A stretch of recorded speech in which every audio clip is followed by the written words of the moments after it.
Okay, let's get started. So, I am Rachel Ward. I am a radiation therapist and the clinical recruitment coordinator at SkinCure Oncology. I have been treating patients with superficial radiation in a dermatology office since 2018. So, if you made your way here today, that may mean that you have seen my social media.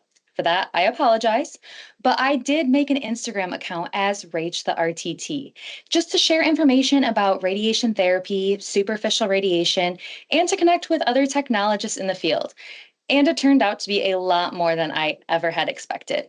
So, actually, in 2021, that silly social media account earned me the ARRT's I Am the Gold Standard Award for my advocacy for superficial radiation and for our profession. And clearly, I have not stopped advocating. So, my passion for this presentation comes from my background as an RTT. I took a job in superficial and I had absolutely no experience or knowledge around it before starting. I had other therapists tell me that it wasn't a good idea, and I didn't have any resources or training.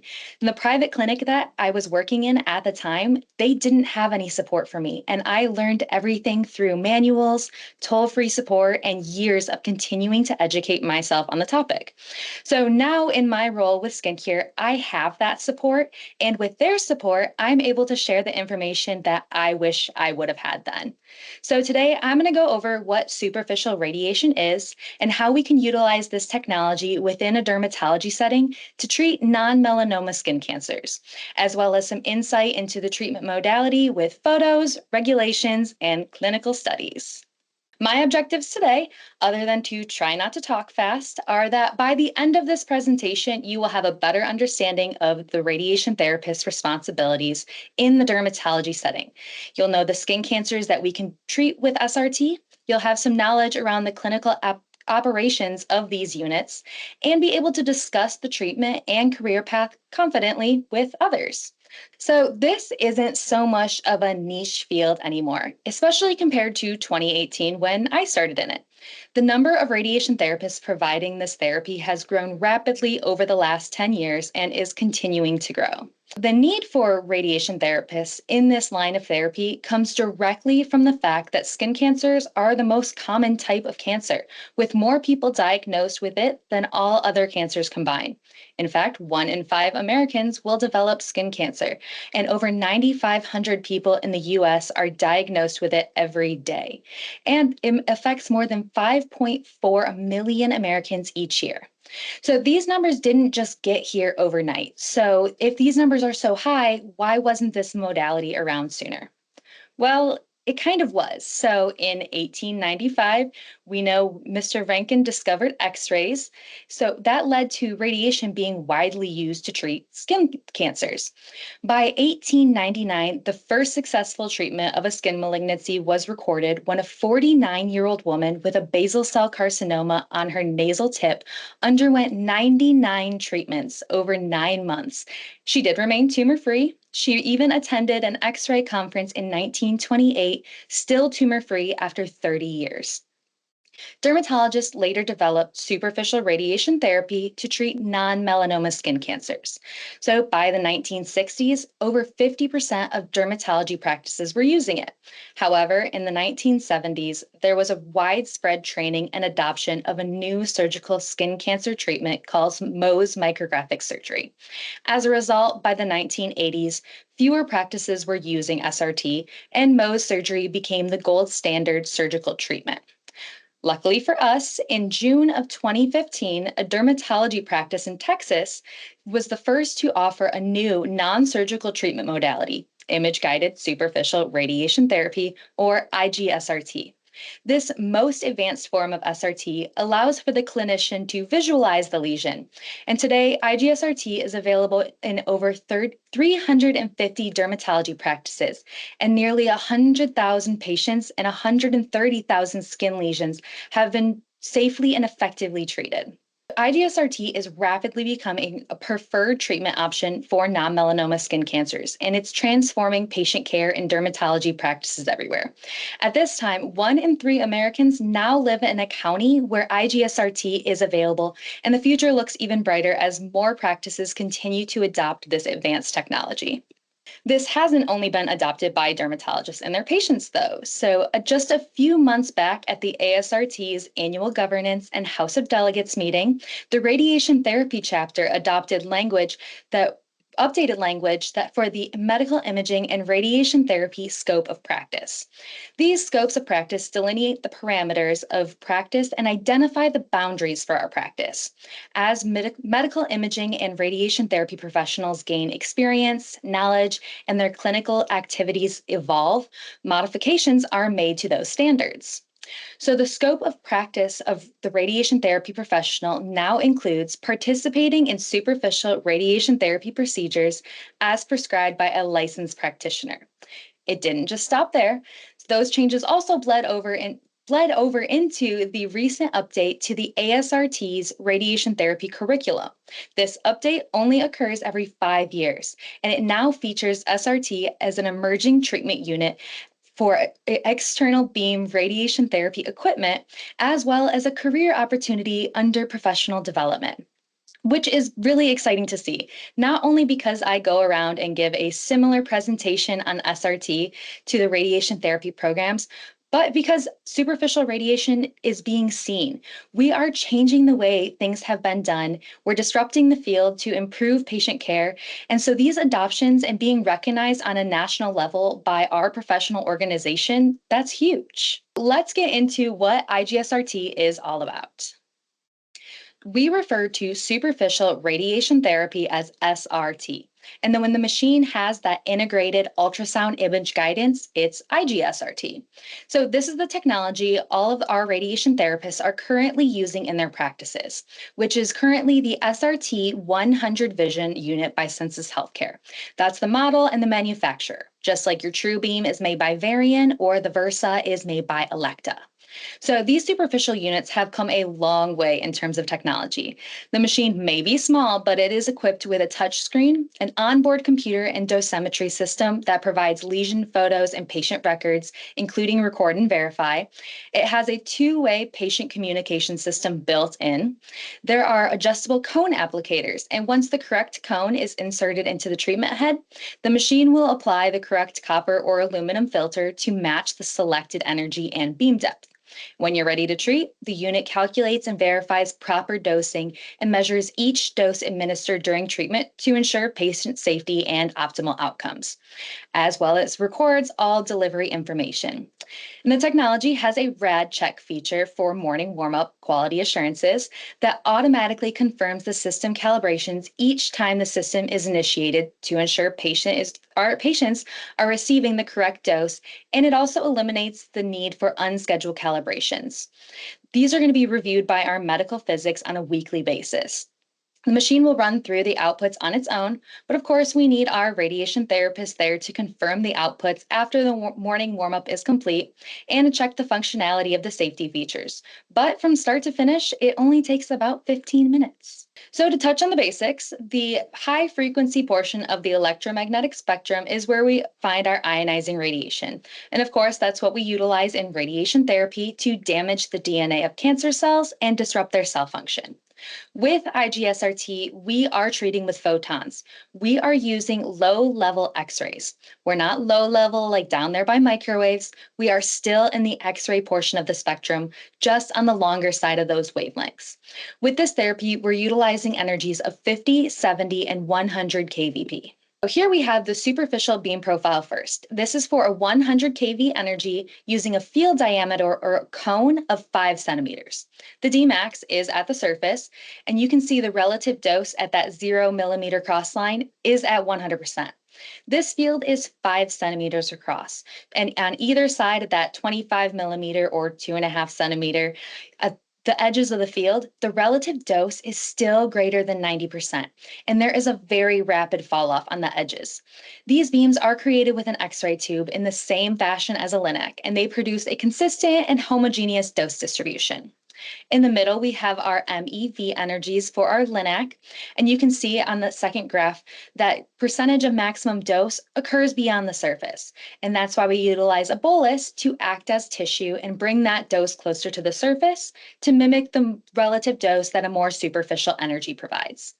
And in the last image, we have our dose profile for iridium-192, a commonly used brachytherapy source. And you can see that that 100% isodose, it's in the center. Of course, that's going to be closest to the source and it decreases with distance.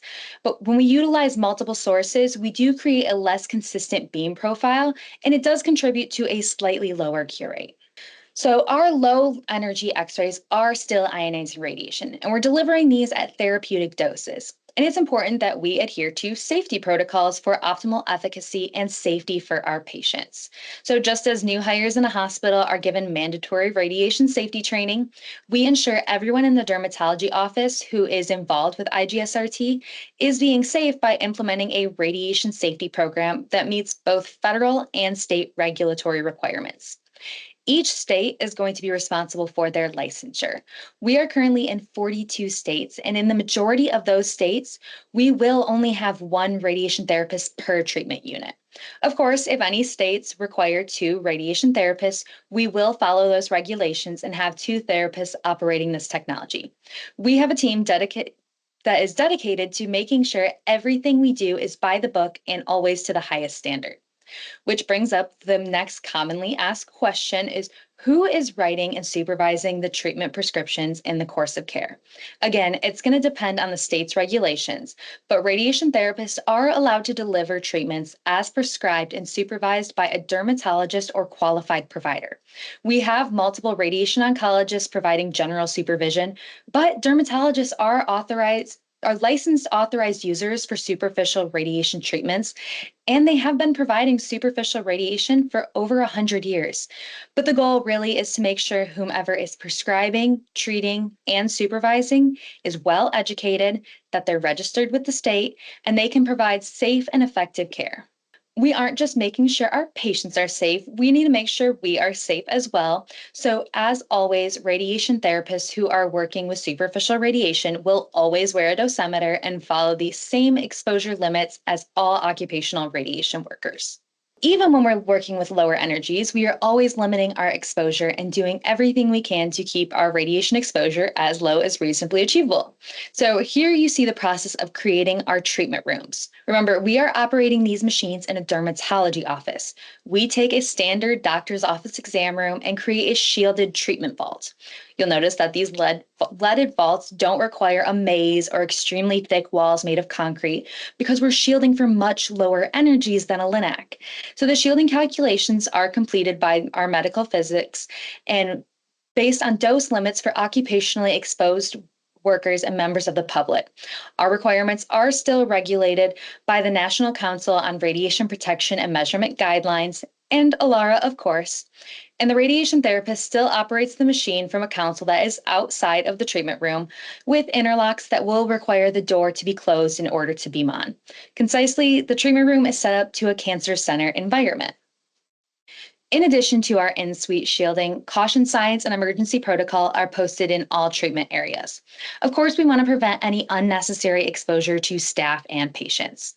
SRT units will be in compliance with local, state, and federal regulations, which also means there will be daily and yearly QAs done. There is also emergency protocol in case of emergency where your machine acts unusually or unsafely.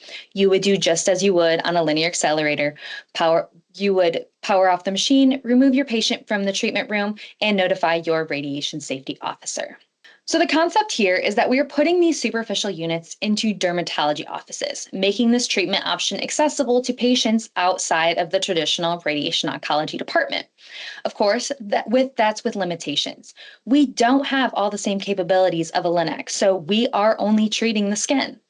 These superficial units have a maximum energy of about 100 kVp, so they aren't capable of even treating much else. So when you look at the layers of the skin is made up of the epidermis, which is your outermost layer of protection, the dermis, where your skin's regulatory structures are found, like sweat glands and hair follicles, and the hypodermis, which is home to fat and larger blood vessels. Skin cancers are abnormal growths in the epidermis that can spread downward into the dermis. And the two main causes of skin cancers are UV rays that can come from the sun or tanning beds, as well as genetics. With IG-SRT, we treat early stages 0 to 3, high and low risk non-melanoma skin cancers, referring to skin cancers that are not melanomas, meaning they don't originate from melanocytes. And the most common types of skin cancers are the basal cell carcinoma and the squamous cell carcinoma. And there are many subtypes of non-melanoma skin cancers, and luckily IG-SRT is clinically appropriate for the majority. In addition to basal and squamous cell carcinomas, we can use IG-SRT for keloids, after excision, Kaposi's sarcoma, lymphoma cutis, and mycosis fungoides. We won't be attempting to do a total skin irradiation, as our plans with the superficial units are typically stay with field sizes under 10 centimeters in diameter. We are able to treat satellite lesions where a patient may have one or two small lesions that obviously have not been previously treated with radiation. So the most common type of skin cancer is the basal cell carcinoma. That one gets its name from its place of origin in the basal cell layer of the epidermis. It's a slow-growing lesion that rarely spreads to other areas of the body, and we see them in sun-exposed areas like the face, head, neck, arms, and hands, and they present like a waxy or pearly nodule, often with small vessels that, if left untreated, can start to erode in the center and crust or bleed. In this top left photo, the physician has designated the treatment field for a nodular basal cell in the area in front of an ear. So we want to treat the clinical tumor as well as a margin around it. The image to the right is what our ultrasound looks like. So the black mass in the image is the basal cell. A CT scan or an MRI would likely not give us the detail we need for planning a superficial treatment.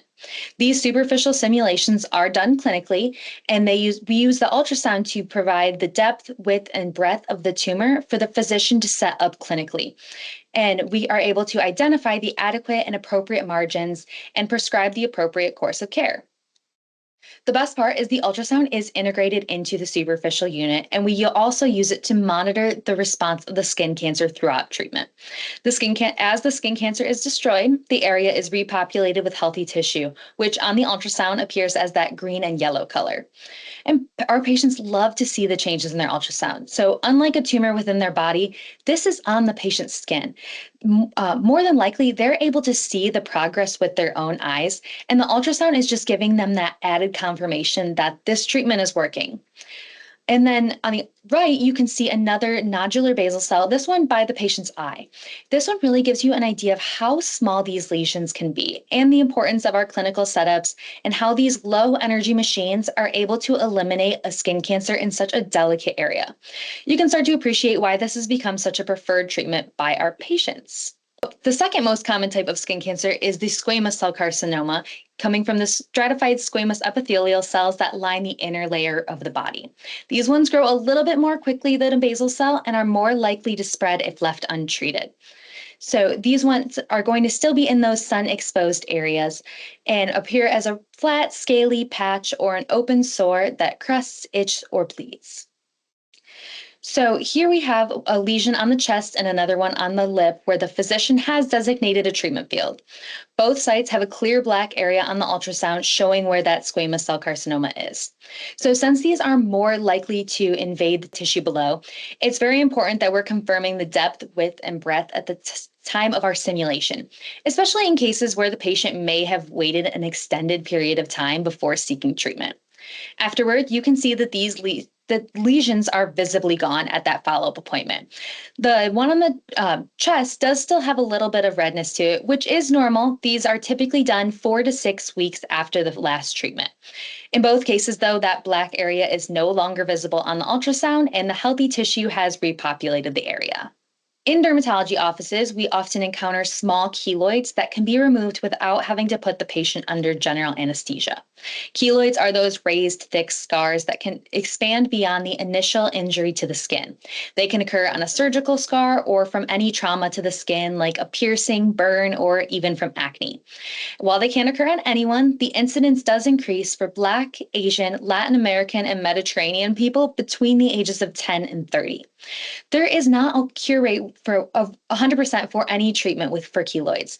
But with surgery alone, there is a 90% chance that the keloid will just regrow. So we use radiation to lower the chance of that recurrence. So once the keloid has been removed, a treatment plan is made and we use superficial doses of radiation to inhibit those overactive fibroblast cells that cause the keloid.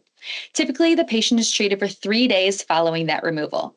And IG-SRT currently holds a cure rate of 92% for keloids, which is really incredible because we know that if a patient is coming in for surgery and radiation for a keloid, it's only because they've exhausted all other treatment options. So at this stage, it's really nice to be able to give our patients hope that this could be a solution for their struggle with keloids. So, when we are evaluating our patients, we're going to determine if they are a good candidate for IG-SRT. And we have protocols with variables that will indicate IG-SRT as appropriate treatment option. We are able to treat from head to toe, but we aren't able to treat places like the inside of the mouth or the nasal passage. Our machines have fixed sizes for our cone applicators that attach to the machine. Those control the field size in place of MLCs. Our largest standard cone size is 10 centimeters, so we are going to be limited in treating larger lesions. We also have a maximum energy, with that being 100 kV. We don't treat lesions that extend beyond 3.5 millimeters in depth. At that point, those lesions are beyond our capabilities, and we will refer them out to our friends in the rad-onc department. If a patient has poor healing, congestive heart failure, blood pressure abnormalities, or is taking blood thinners, they may be at an increased risk for having surgery to remove their skin cancer. So this treatment gives them a non-invasive option and can reduce the risk of post-operative complications. The same can be said for patients with lymphedema, poor tissue mobility, or even affected by congenitive decline. So this treatment option may be much easier on them. There are also patients who have skin cancers removed surgically for years. And at that point, they may get to a point of surgical fatigue where they feel like they are just constantly being cut on. They may think that surgery is the only option. And if they don't want surgery, they may avoid treatment altogether, which we all know will just make the problem worse. So, what are the other options for removing skin cancers? A surgical excision or a Mohs micrographic surgery is the most well-known method for removing a skin cancer, especially melanomas. A Mohs surgery is performed by a trained dermatologist who removes tissue and immediately has it prepared on a slide to view under a microscope, and will continue to remove more and more tissue until that specimen no longer contains cancerous cells. This surgery can take hours. The patient is awake the entire time, and there is often a need for reconstructive surgery or skin grafts. My biggest issue goes beyond that so many patients don't fully understand what the Mohs procedure looks like until they're looking at a huge bandage or a scar. This patient here may have had a skin cancer that was maybe the size of a pencil eraser. And when the surgeon removed all of the cancerous tissue, now there's this large circular deficit. Well, you can't just close a circle and pull it together, it would pucker. So instead, the surgeons have to do an O to Z procedure where they then take this O shape and extend it along the lines of the face, so that the hope that they can, when they close that excision, they're going to hide it in the natural facial lines. So the patient who walked in with something so small may be walking out with a bandage over half of their face. It can be very confusing, emotional, and a very overwhelming experience for the patients. Patients who have an early stage skin cancer where it's confined to that top dermal layer, they may choose to do a topical treatment like a chemotherapy cream. And there are a variety of medications, but it can take up to 2 months to achieve that desired goal, much while causing a pretty intense reaction on the skin. This one here is a full face treatment. Someone with sun damage or actinic keratoses, which are a precursor to skin cancer, may benefit from applying the topical cream to their entire face to eliminate any early stage lesions that may cause problems in the future. But the treatment, of course, can be used as a spot treatment for a single lesion. Then there is electron beam radiation. We know Linacs are used to treat skin lesions, but they are often more powerful than what we need for these tiny early stage non-melanoma skin cancers. The clinical setups are often lengthy, and most often will require the use of a beam modifier like a bolus to bring that dose closer to the surface. We also use brachytherapy to treat skin cancers. This involves using a remote afterloader unit to put a radioactive source such as iridium-192 on or near the tumor. So this radioisotope has a half-life of 74 days. So the machine needs to be calibrated frequently to account for that source's decay. And as that source decays, the treatment times get longer and longer. It's also common to see multiple sources being used over larger treatment fields like this nose setup here, where we have 4 applicators to cover that treatment field.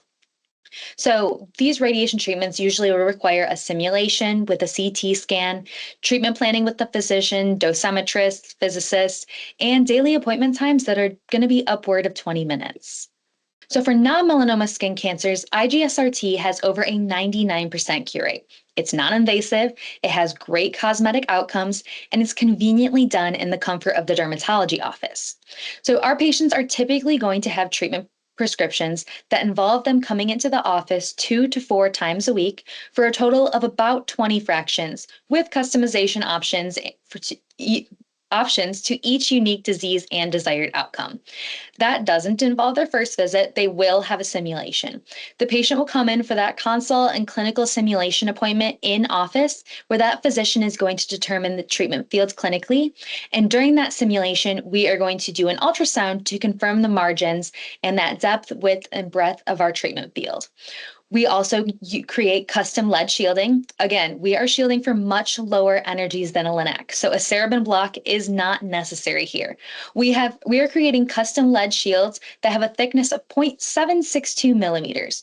So that's going to be created before each patient begins treatment. And like I said, depending on the state's regulations, the dermatologist can become authorized to plan and deliver superficial radiation in their practice.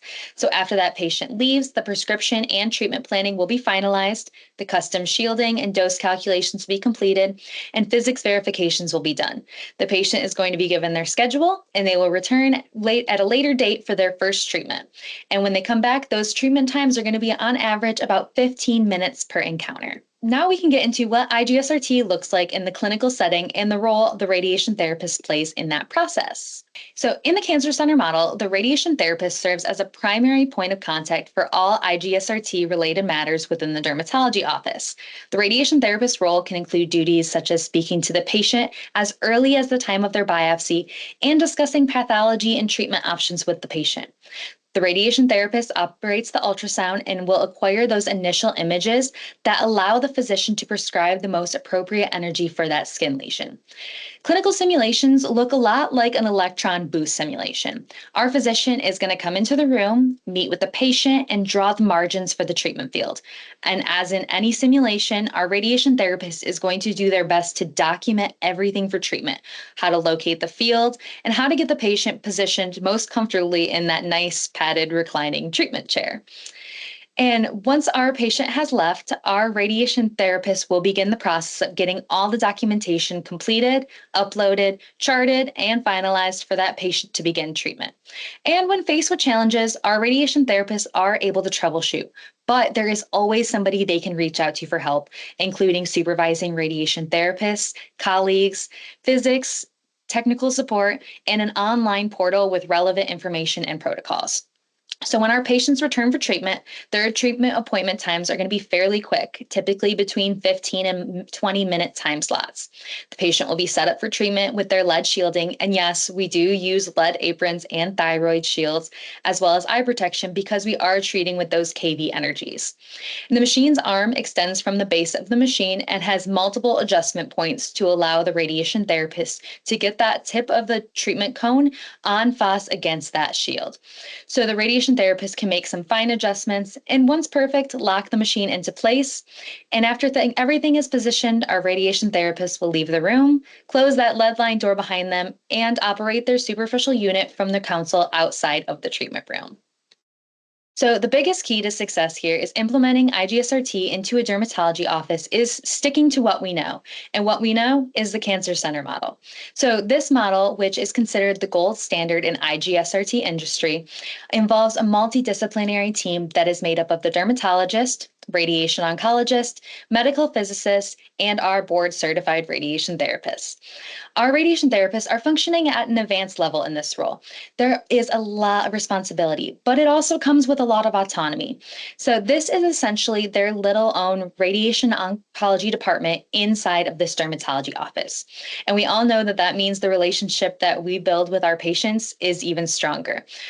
We are the patient's main interaction throughout the entire process, from the time of the consultation and the simulation, all the way through the completion of the treatment and to their follow-up. Plus, our patients trust us, and having a radiation therapist in this setting to provide the highest level of care and expertise to these patients, it's a no-brainer, and our patients always are going to deserve the best. So we have that skill set and training to guide our patients through this treatment course and deliver the treatment safely and effectively. We also have the knowledge of radiation's effects, and we can evaluate our patients throughout treatment. Our patients may be surprised when their treatment area starts to look worse, but we are able to educate them on the effects. We know radiation is site-specific and can cause irritation, changes in the color of the skin, or damage to the glands or hair follicles inside of that field. And keeping in daily contact with our patients also enables us to closely monitor their skin reactions, much like we do in the radiation oncology department. We can offer recommendations for proper skin care or refer them to a physician when necessary. Our patients are going to be the most important part of these treatments, or any radiation treatment for that matter. And as radiation therapists, we understand the importance of being alongside of them throughout their journey, regardless of the severity of their cancer diagnosis. We are not just providing expertise, but we're also providing compassion. And the commitment is something that every patient truly deserves. So back to our patients and their treatment setups. So here is another common setup: a skin cancer on the top of this patient's forehead. This treatment field is designated, and below you can see what it looked like on the ultrasound. So the cutout in the lead shield mimics the outer margin of the designated treatment field. The patient's eyes have those external lead shields, and the 2-centimeter cone is placed en face against that shield. During the treatment course, there was some mild erythema and some dry desquamation, but when the patient returned for their follow-up visit, the skin had healed and the ultrasound looks almost perfect. So the physician would further evaluate these black areas to determine if they were of concern. If they were a residual tumor, the physician could plan for additional fractions in the form of a boost. The boost calculations are done with the help of our medical physicists to make sure that the cumulative dose of the initial treatment and the boost don't exceed 66 gray. In this specific case, because we are treating the scalp and that area is so thin, these black areas were determined to be vessels rather than tumors. And we get asked a lot, well, how do you know? And we do have experts who are able to help us review concerning ultrasounds and evaluate what you're looking at. But the easiest way to answer that is with a video. So a still image can be misleading, but luckily this is what our radiation therapists are seeing at the time of the ultrasound. This video shows exactly how to determine if these black masses are actually arteries or veins. And you can see when they apply pressure, the ultrasound probe and compress, that closes off that blood vessel in the longitudinal view. And when you rotate to the transverse view and apply pressure, you can see the pulses of that artery. So this is really a great clip from the DermaScan X, and it was provided by a technologist, Christina Birch, who holds her credentials in radiography, therapy, as well as vascular interventional radiography. So who better to provide that clip? But back to our clinical outcomes, who doesn't love some good before and after photos? We are able to treat multiple lesions simultaneously during a single treatment course. This patient here had 2 large lesions on either side of the face. With IG-SRT, both were treated during the same appointment, with each delivery taking about 30 seconds. And you can see the huge improvement on the ultrasound as well as the skin. Some scarring is normal, especially when the lesion has had time to erode the tissue like by the ear. So with all of these patients, you can just imagine how much tissue they would have had to remove if this had been done surgically. These patients all had no downtime, no surgery, and no skin grafts. It's a really amazing treatment option for the patients and can really prevent some horrific experiences. So I hope that gives you a good understanding of what this modality looks like and how positively this treatment can contribute to the care of our patients. So this wasn't all just thought up in a day and thrown into action. A lot of work has gone into this. And when we tell our patients that we have over a 99% cure rate, we don't take that lightly. We also don't make that claim without the evidence to back it up. So now it's time to get into those clinical studies. But first, a graduate thesis. So I'm going to be a little biased here for a second, just because I'm proud of where this one comes from. This is Stephen Scott. He was the first radiation therapist to deliver an IG-SRT treatment to a patient in Texas in 2015. And shortly after, he published a graduate thesis on the use of superficial radiation for the treatment of non-melanoma skin cancers as an alternative to Mohs surgery. I'm not only proud of him because he's a radiation therapist passionate about superficial radiation, but he's also my boss. Stephen went on to become the co-founder of SkinCure Oncology. He realized that there was a large need for this treatment, but also recognized that not every dermatology office could afford the huge price tag that comes with the startup for a superficial radiation therapy program, especially one delivered at cancer center standards.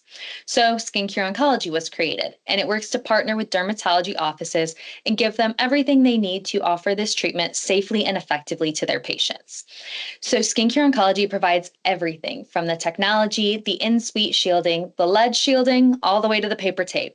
Most importantly, when these dermatology offices partner with SkinCure, they get access to the highly sought after industry leader proven protocols and our radiation therapists who are able to achieve that 99% cure rate as well as a 99% patient satisfaction. A true IG-SRT advocate and someone who is really changing the face of skin cancer treatment.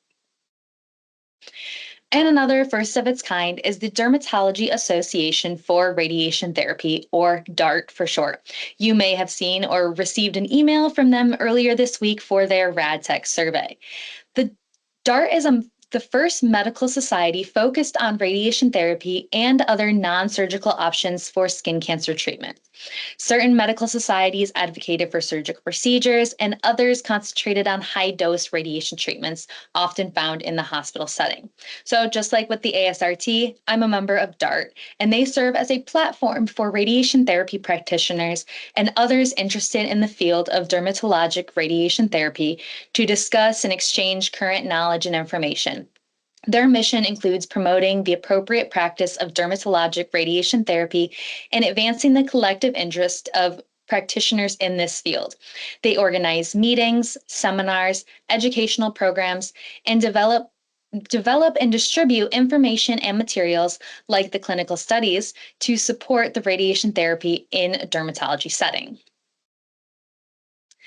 So now the clinical studies. And I promise it's not going to be that bad. I'm going to boil them down and give you the takeaway points from each.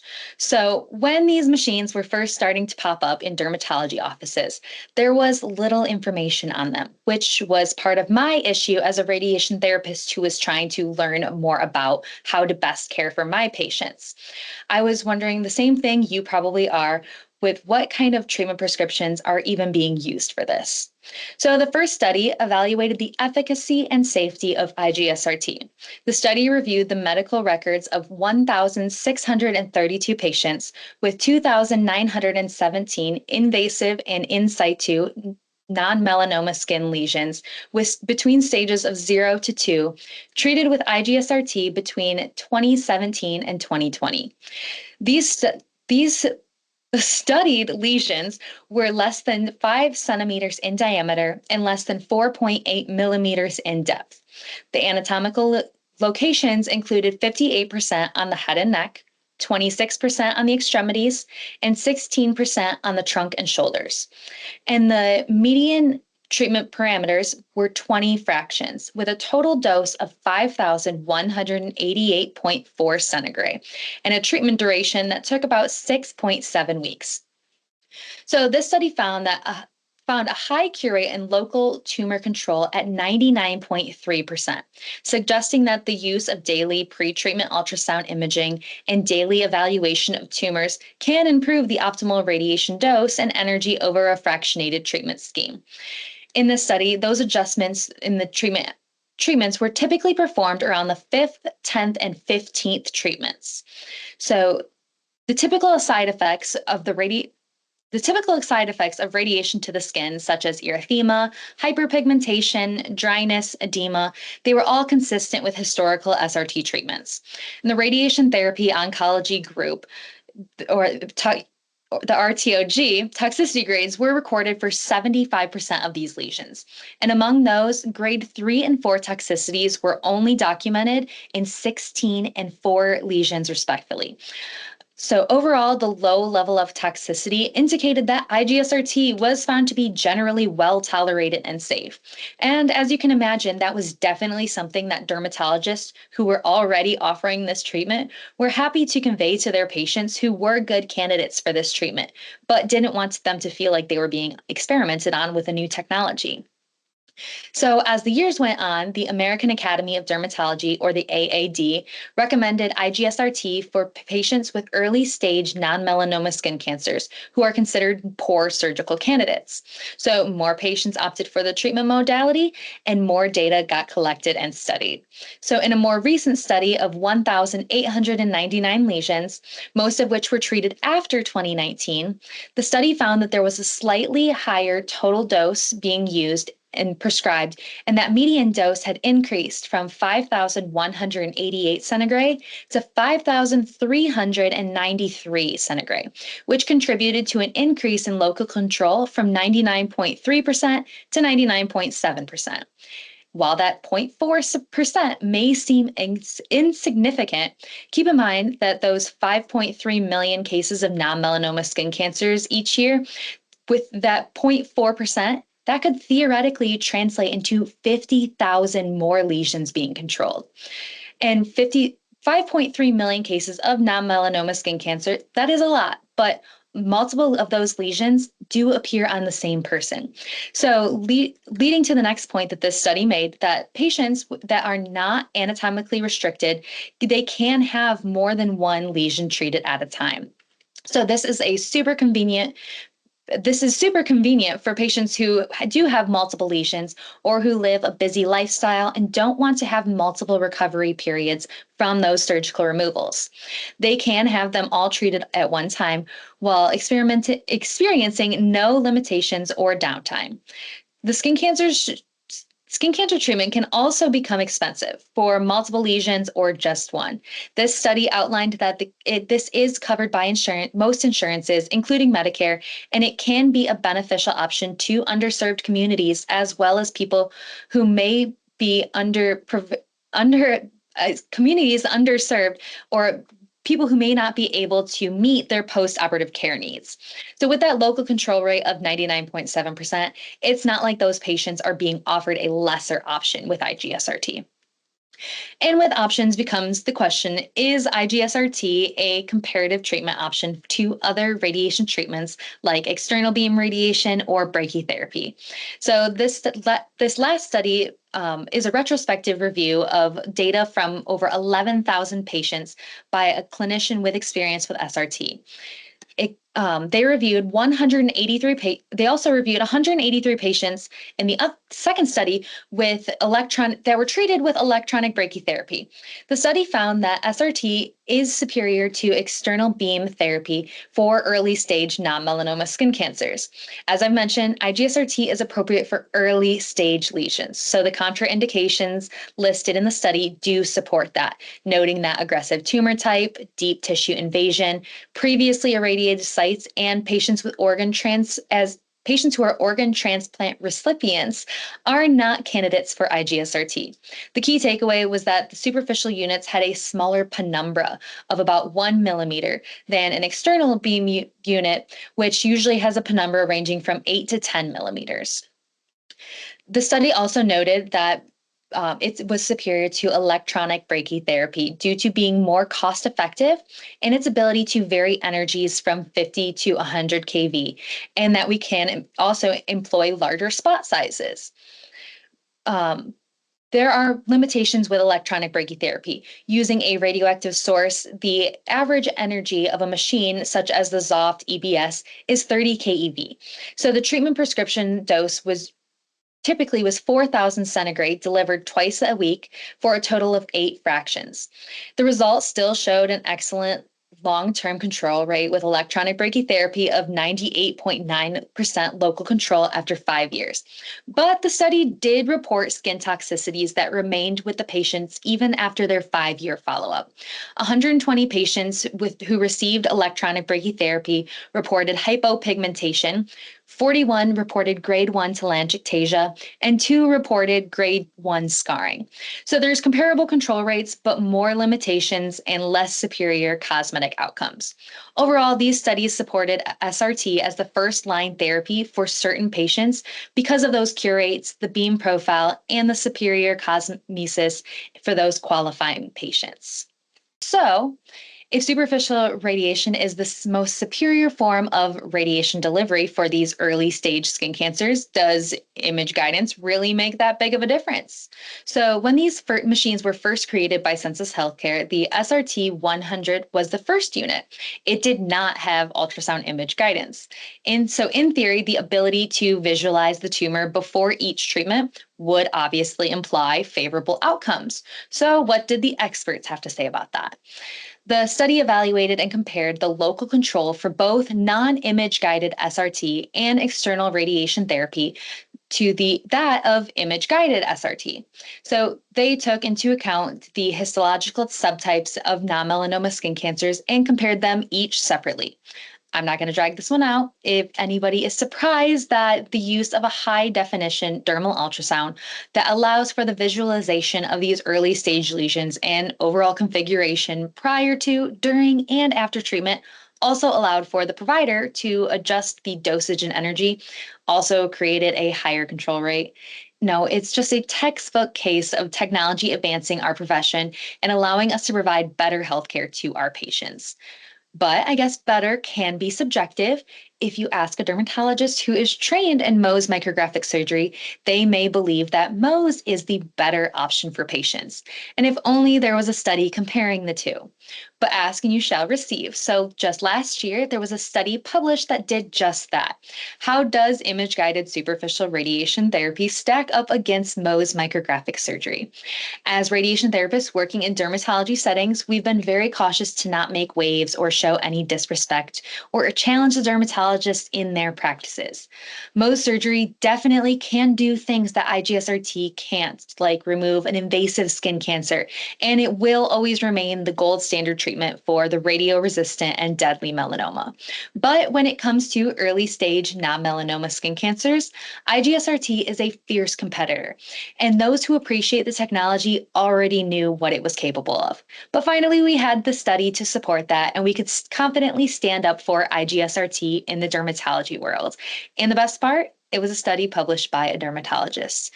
So the study compared the recurrence rates for early stage non-melanoma skin cancers. 2,286 lesions treated with IG-SRT and 5,391 treated with Mohs micrographic surgery. The data again was broken down by histology and the studies all supported the same outcome, that IG-SRT statistically had a significantly improved 2-year recurrence probability over Mohs surgery. This suggests that IG-SRT should become a first-line recommendation for patients with early-stage non-melanoma skin cancers. And as time went on, the therapy became more widely adopted.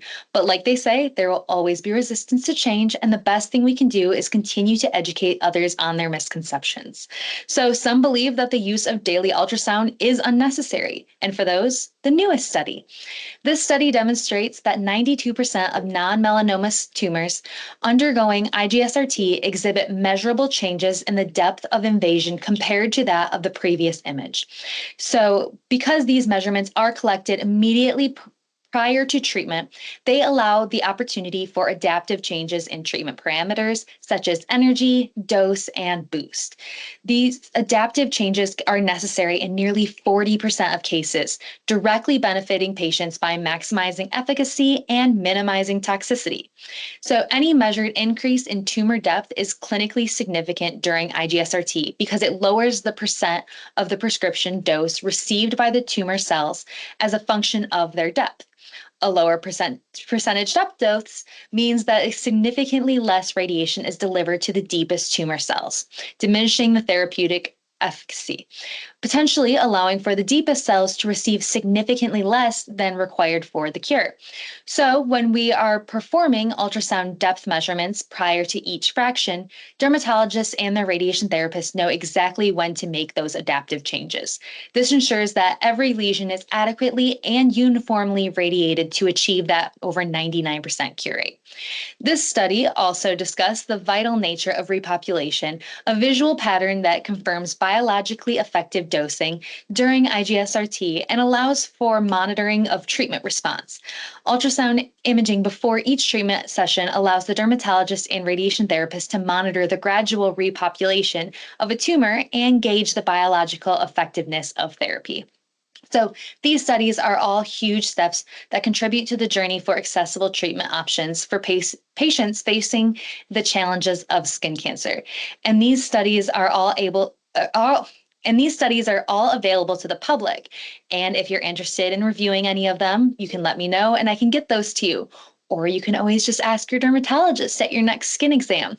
You would hope that your dermatologist would be informed as well as provide you, the patient, with all of the information and treatment options so that you can make the best decision for your own healthcare, right? Well, just in case, there is a website dedicated to just that, GentleCure.com, that teaches balanced, fully informed consent, meaning that the patient is educated on all treatment options prior to making a decision. We want our patients to feel empowered and make those decisions that are best for them. So, through this site, they have access to information about skin cancers, testimonials from real patients, and even phone numbers to call and talk to somebody who can help explain things or point them in the direction of a nearby clinic that offer this treatment.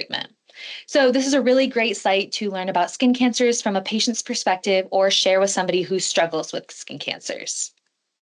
That's it. That's what we are doing in the IG-SRT world. We are disrupting things and helping improve care for our patients. And I want to thank you all for your attention today. I hope that I was able to provide you all with some insight into the application of superficial radiation in dermatology and the important contributions that our radiation therapists are making to that. And maybe even cleared up some misconceptions that you may have heard about this modality. And in addition to the poll, you can use this QR code here to send questions, feedback, or find out about job opportunities. But thank you again for the opportunity to present today. I appreciate you all, and I hope you have a happy Rad Tech Week.